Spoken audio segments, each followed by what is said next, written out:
হাদিসে কুদসির মধ্যে উল্লেখ করা হয়েছে আল্লাহ আমাদের পুরস্কার দিবা জান্নাতে। হাদিসে কুদসিতে উল্লেখ করা হয়েছে আ'দাতু লিইবাদিয়াস সালিহিন মা লা আইনুন রাআত ওয়ালা উযুনুন সামিআত ওয়ালা খাতারা আলা কলবি বাশার।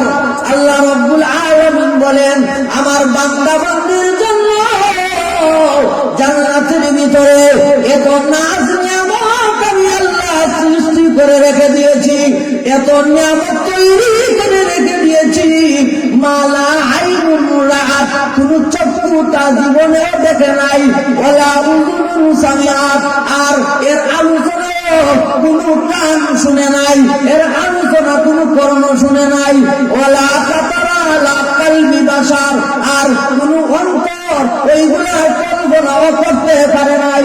এত নাজ নিয়ামত আমি আল্লাহ তৈরি করে রেখে দিয়েছি জান্নাতের ভিতরে।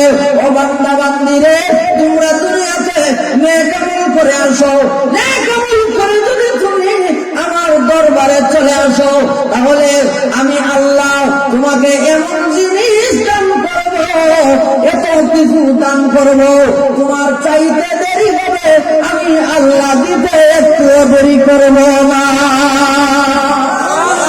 তাহলে নেক আমল করার দরকার আছে না নাই? আরো যখন দরকার আছে না নাই? মাহফিল হইলে সব হয় না, হয় না? তাহলে ওই সমস্ত মাহফিল শরীর হওয়ার দরকার আছে না নাই?